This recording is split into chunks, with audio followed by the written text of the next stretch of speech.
Meus irmãos, a paz do Senhor, boa noite a todos. E eu já fiquei até com medo agora das perguntas.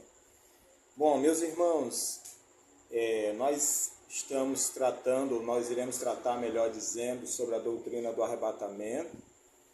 Quero agradecer ao professor que nos antecedeu pela belíssima exposição e também pelo desdobramento nas perguntas e nas respostas, né?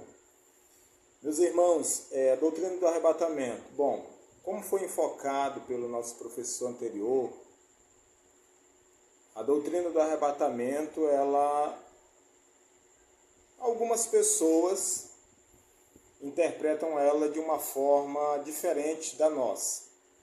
Como o professor apresentou as escolas, eu não quero me prender já no que foi tratado, ainda que a gente de vez em quando vai dar uma fisgadinha lá, mas o professor já apresentou as escolas as quais trabalham, em especial, o livro do Apocalipse, a disciplina sobre escatologia. E um dos assuntos que são questionados e, vou dizer assim, mal interpretados por alguns, é esta questão do arrebatamento. Por quê? Porque alguns vão dizer que o arrebatamento não existe, outros vão dizer que a doutrina do arrebatamento é algo novo, outros vão dizer que a doutrina do arrebatamento ela existe, mas não da forma em que nós vemos, ensinamos ou interpretamos. Bom, o professor Samuel falou sobre o rapto da igreja. E alguém pode ouvir esta expressão e dizer, não, mas não vai se tratar sobre arrebatamento? Por que vai se falar sobre rapto? Porque a palavra arrebatamento, do grego harpazo, significa também rapto, roubo, tomar com força. São interpretações ou visões do termo arrebatamento. Este termo arrebatamento ele é apresentado para a igreja como a doutrina que nos ensina a forma e quando Cristo vai dar fim, vamos dizer assim, à era da igreja, como já foi colocado, e dar início ao período de sofrimento, que o apóstolo Paulo chama de tempo de ira, e que nós conhecemos como o período tribulacional, ou período da tribulação, que haverá também um professor que vai tratar sobre este assunto. Mas veja só, eu quero apresentar alguns pontos dentro desta doutrina do arrebatamento para que a gente possa socializar a ideia. E para isto eu queria só chamar a atenção dos irmãos para os capítulos 24 e 25 do Evangelho de Mateus. Ainda que alguém venha dizer que dentro do capítulo 24 do Evangelho de Mateus não aparece o arrebatamento da igreja, eu quero apresentar 2 versículos nos quais aparece essa doutrina. É importante também que a gente entenda que a doutrina do arrebatamento, ou a volta de Jesus, como também é dito, a segunda volta de Jesus, nós entendemos como ela é dividida em 2 partes. A primeira parte, ou primeira fase da volta de Jesus, nós chamamos de arrebatamento, e a segunda fase nós chamamos de glorificação, ou vinda de Cristo em glória, certo? Então eu quero fazer um paralelo entre esses dois acontecimentos, ainda que o segundo acontecimento será detalhado por outro professor. Eu não vou me detalhar nesta segunda fase, eu só vou fazer um paralelo entre as 2 fases. Eu acredito que vai sair muitas perguntas e eu quero deixar um espaço bom para que nessas perguntas a gente possa trabalhar a ideia dos irmãos. Então vejamos bem o seguinte, primeiramente, nós vamos ver que no arrebatamento, que como eu disse, estão apresentados ou está inserido a ideia no capítulo 24 de Mateus e no capítulo 25 também de Mateus. Apesar de ter textos como Tessalonicenses, Carta aos Hebreus e outras escritas, eu vou me prender mais nestes 2 capítulos do Evangelho de Mateus. Então vejamos bem, no arrebatamento, Cristo vem nos ares, como o apóstolo Paulo descreveu na primeira carta aos Tessalonicenses, no capítulo 4, no versículo 17. Isto, arrebatamento. Só que, na segunda, ou melhor, na glorificação de Cristo, ele vem à terra, como descreve o capítulo 25 de Mateus, versículos 31 e 32, e nós também vamos ter outros textos como descritos no livro do profeta Zacarias. Certo? Segundo, no arrebatamento, Cristo reúne os seus, os santos, os crentes, a igreja. 1 Tessalonicenses, capítulo 4, versículos 16 e versículo 17. Na manifestação de Jesus em glória, que é a segunda fase da vinda de Cristo, os anjos é quem reúnem os santos, ou os eleitos, como também são chamados, em Mateus 24, versículo de número 31. Então nós vamos ver que há uma diferença entre os 2 fatos, entre o arrebatamento e a manifestação de Cristo em glória, ou a segunda fase da vinda de Cristo. Em terceiro lugar, nós vamos ver que no arrebatamento, Cristo vem para dar galardão, como o professor que nos antecedeu falou, sobre a posição de governo, e nós vamos ver metáforas como coroa e coisas afins. Então nós vamos ver que no arrebatamento, Cristo vem para dar a cada um segundo as suas obras. É o que o texto bíblico também nos evangelhos diz. 1 Tessalonicenses 4,17, o apóstolo Paulo fala sobre essa volta de Cristo, o arrebatamento, como ele vai pagar a cada um aquilo que ele fez. Já na manifestação de Cristo em glória, ele vem para julgar as nações, que também outro professor vai trabalhar sobre essa questão, o que nós vemos em Mateus capítulo 25, versículos 31 ao 46. Há um juízo ali inserido, que não é o juízo final, que também vai ser trabalhado. Em quarto lugar, no arrebatamento, a ressurreição é para aqueles que morreram esperando a promessa em Cristo. 1 Tessalonicenses capítulo 4, versículos 15 a 16.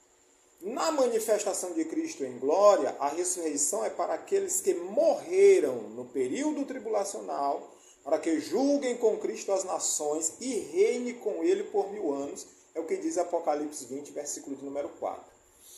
Então, pode surgir-se a dúvida dessa questão de ressurreição. E eu quero aqui deixar claro uma ideia, não somente minha, mas do pastor Antônio Gilberto, de saudosa memória, do pastor Esdras Cabral também, defende esta ideia de que a primeira ressurreição, como é descrito no livro do Apocalipse, ela está dividida, ou ela pode ser dividida em 3 fases.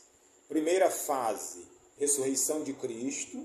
Segunda fase, ressurreição daqueles que vão participar do arrebatamento. E terceira fase, a ressurreição daqueles que morreram no período tribulacional e são ressuscitados para julgar com Cristo e também reinar no período milenial. Por quê, pastor? Porque o próprio texto bíblico do livro de Apocalipse vai dizer que os maus não são ressuscitados, senão na ressurreição do último dia, que no caso é a ressurreição do juízo final. Então, em quinto lugar, nós podemos ver que no arrebatamento, os ímpios permanecem na terra, que acontece o arrebatamento da igreja, Cristo vem aos ares, o Espírito Santo leva a igreja para se encontrar com Jesus nos ares, e há uma teologia antiga, uma tipologia antiga, um estudo antigo que não é mais repassado para a igreja nestes dias odiernos, no paralelismo, na simbologia do casamento do filho de Abraão com a sua esposa, Isaac. Aquele fato em que Eleazar vai atrás da esposa de Isaac e vem com ela, e no caminho ela avista Isaac e ela desce do camelo, cobre a sua cabeça e ele vem ao seu encontro, antigamente, vamos dizer assim, a igreja trabalhava esta teologia, esta simbologia. Era uma aplicação de uma interpretação bíblica com relação à tipologia cristã, com relação ao arrebatamento da igreja, onde o Espírito Santo, que como foi falado na carta de Paulo aos Tessalonicenses, alguns entendem que é ele quem interfere no domínio do anticristo para que ele ainda não se manifeste, mas com a saída dele com a igreja é que esta presença do anticristo é manifestada na terra e então ele passa a reinar.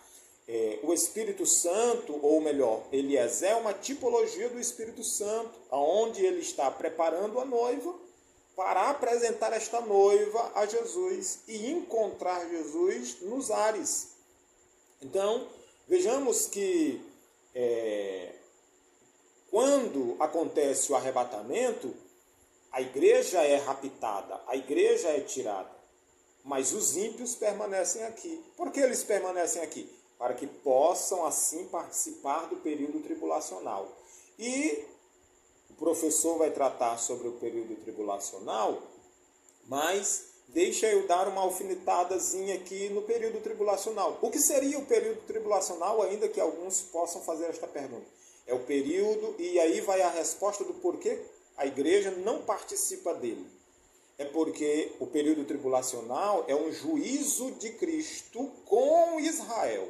É um juízo de Deus com Israel. Nada a ver com a igreja. A igreja foi comprada e lavada pelo precioso sangue de Jesus. E como descreve o texto de João, capítulo de número 14, é uma promessa que Jesus fez à igreja. Por que João 14 foi escrito? Aí nós vamos para os companheiros reformados e outros companheiros também, que vão dizer que João 14 não está tratando sobre o arrebatamento, João 14 está tratando sobre uma simbologia com relação ao relacionamento de Cristo. Tudo bem, Jesus está se utilizando de uma linguagem alegórica para contar um fato, como era de costume de Jesus fazer. O que é que Jesus está contando? Jesus está contando uma situação de um casamento judaico. O casamento judaico, o jovem ia até a casa da jovem, da moça, e lá ele fazia um contrato com ela. Contrato este que, com relação à igreja, o apóstolo Paulo, quando escreve aos Coríntios, no capítulo de número 11 da sua primeira carta, versículo de número 26, ele diz assim, ó, este é o sangue do Novo Testamento. Então, o apóstolo Paulo dá a entender à igreja que o ato da ceia, da prática da ceia, era uma lembrança do acordo que Cristo fez pela igreja. O tratado que Cristo fez pela igreja. O testamento que Cristo fez pela igreja. Testamento este que o apóstolo Pedro e o apóstolo Paulo vai dizer que custou o preço de sangue. Por que preço de sangue?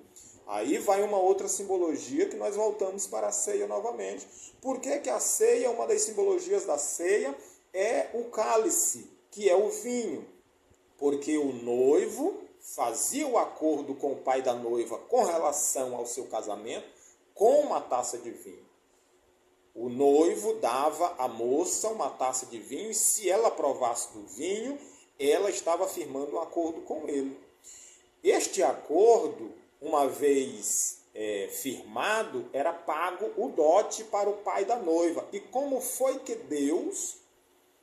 como foi que Cristo pagou o dote pela sua noiva, que é a igreja?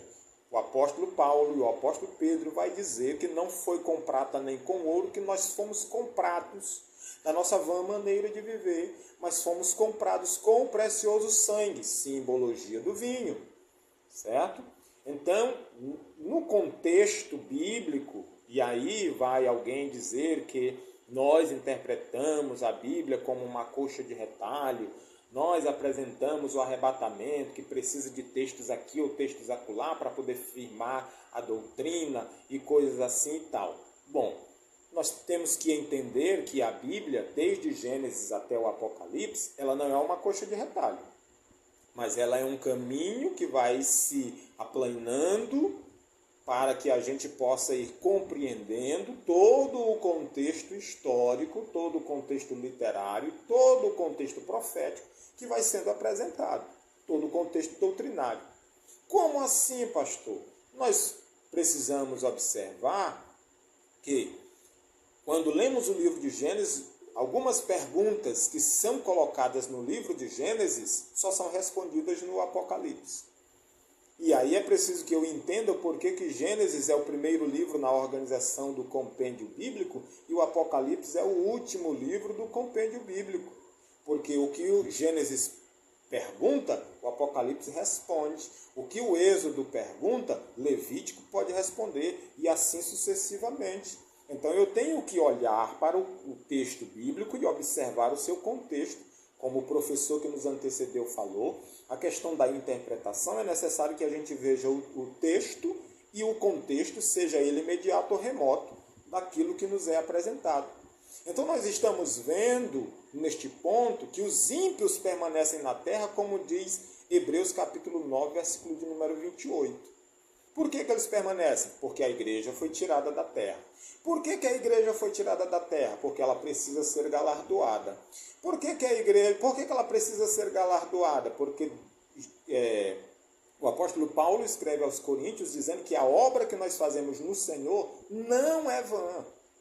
Ou seja, Jesus não fica devendo nada a ninguém. Ele vai pagar para cada um a obra que ele realizou. Ouvindo um pregador pregar, ele disse que o crente tem uma honraria da parte de Cristo. Por quê? Porque nós estamos fazendo a obra de Deus. Deus nos dá os meios para fazer a obra dele e nós ainda seremos recompensados pela obra que nós fizemos para ele com os dons ou presentes que ele mesmo deu para que a gente efetuasse a obra. Então, por essa razão, a igreja é arrebatada. O apóstolo Paulo, escrevendo aos Tessalonicenses, fala sobre nós sermos guardados da ira futura. O livro do Apocalipse, o apóstolo João também vai tratar da mesma coisa quando escreve as cartas às igrejas. E é necessário que a gente observe que a igreja é tirada para que o tempo de juízo entre Deus e Israel seja estabelecido, que é o período tribulacional que a gente já falou. Então vejamos que no arrebatamento os ímpios permanecem na terra e na manifestação em glória os crentes é quem permanecem na terra. Mateus capítulo 25, 34. Permanecem na terra por quê? Inicia-se o período ou o processo do reino milenial, que vai ser tratado também ainda por outro professor. Então, um sexto ponto que eu quero apresentar é que no arrebatamento o reino de Cristo na terra não é mencionado. Como assim, pastor? Um companheiro fez uma pergunta anteriormente falando sobre a vivência dos salvos da igreja no período em que haverá pecado e coisas assim, que é o período do reino milenial. E foi respondido pelo professor que o próprio Cristo, depois de ressuscitado com o corpo glorificado, conviveu com os discípulos em meio a todo o caos que o mundo apresentava. E nós podemos observar, através da explicação do professor e do contexto do texto que ele utilizou, que é do livro do Apocalipse, dos capítulos 6 ao 19, que o reino de Cristo não é mencionado aqui. Ele só é mencionado do término do capítulo 19 ao 22, é que o reino de Cristo é mencionado. Certo? Então nós vamos ver que há um período em que Cristo não está reinando nesta terra, que nós entendemos ser o período tribulacional. E há um período em que ele estará reinando sobre esta terra. E como o próprio apóstolo Judas, na sua carta, diz que Enoque viu, ou Enoque relatou a visão que teve do Senhor vindo com milhares dos seus santos. Isso aqui é Cristo voltando do arrebatamento da igreja para reinar nesta terra. Mas isso é o ensino de um outro professor, como nós vemos no texto de Mateus capítulo 25, versículos 31 e 34. E por último eu quero apresentar o ponto 7. No arrebatamento, Cristo vem para a sua noiva. Já na manifestação de Cristo em glória, ele vem com a esposa. 2 Coríntios 11, 2, o apóstolo Paulo apresenta a igreja como uma noiva que está sendo preparada para o seu noivo. Um momento em que Cristo está preparando a sua igreja para estar com ele.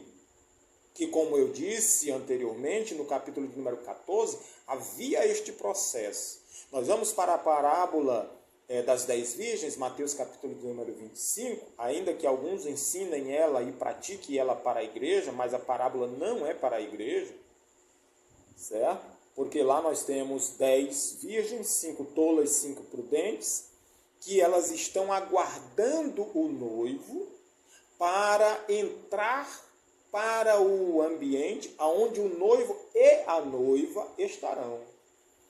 Ou seja, elas não se casam, elas vão participar da festa.